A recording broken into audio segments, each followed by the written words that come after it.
Hey guys, আজকে মাকে নিয়ে চলে এলাম। দিদির বাড়ি পৌঁছানোর পর দিদি মাকে একটু ক্রিম লাগিয়ে দিল, কারণ এসিতে মায়ের স্কিনটা টান টান হয়ে যাচ্ছিল। এতটা সিঁদুর পরে নিয়েছিল তাই ক্রিমের সাথে মায়ের মুখটা লালু লালু হয়ে গেছে। দেন আমি এই পান্ডা পিলোটাকে নিয়ে একটু আরামে বসে পড়লাম। ব্যাকগ্রাউন্ডে আমার গম্ভীর দিদি ফটো ফ্রেম থেকে বেরিয়ে আমাকে চোখ দেখাচ্ছে। আমাকেও ভিডিওতে তুলছিস? প্লিজ আমাকে ক্ষমা করে দাও প্লিজ। আমার পেছনে এত ভয় যে আমি একা ঘরে একা থাকতেও পারবো না, তাই দিদির বাড়ি এই ছোট্ট সদস্যটাকে ওপরে নিয়ে চলে এলাম যে চল আমার সাথে ঘর সাজাবি চল। ফার্স্টে ধ্যাত বলে খুব একটা বোরিং হলেও পরে আমরা দুজন মিলে যা করেছি যেন ওর সাথে আমি ওর থেকেও ছোট বাচ্চা হয়ে গেছিলাম। হ্যাঁ, আমরা দুজন একটা সেলুটেপ পাড়ার জন্য লড়াই করছিলাম। 1 2 3 4 করে আমরা এরকম চান্সই নিয়ে আসছিলাম। চান্স আর কাজে লাগছিল। কি আর করুম, বুঝতেই পারছো, ভগবান একটু লম্বাটাই কম দিয়ে দিয়েছে আমার লাইফে। দেন মনে জোর আনলাম ছোট বাচ্চার সামনে ইজ্জত ডাউন গেলে হবে না। शाबाश बेटा। টিভির মধ্যে ফাট করে গিয়ে ধাক্কা মেরে দিল, তখন ব্যাস খাতাম।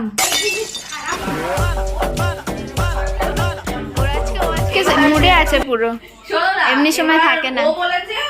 দিদির বন্ধু বান্ধবরা এসে এখানে তো দেখছি সবাই মিলে লুডো খেলতে বসে গেছে। নিয়ে হাজির হয়ে গেছে পুচুদার। এখানে পুচুদাকে নিয়ে সবাই মিলে ট্রোল করছে, কারণ পুচুদার দাড়ি কাটেনি, তাই বলছে যে বিয়ের জন্য পুচুদার চাপ বেড়ে গেছে।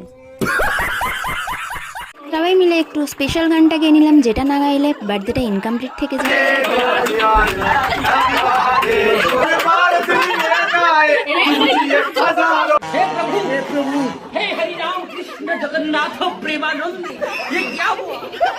भाई यहाँ पे क्या हो रहा भाई? ওরা বাবা কেক মাখামাখি করুক, আমি এবার পোলাও আর মাংস নিয়ে বসে পড়লাম একটু ভুড়ি ভোজটা করতে। কেক মাখলে কি আর হবে, তার জন্য চলো টাটা বাই বাই, আমরা একটু খেয়ে নিই পেট ভরে।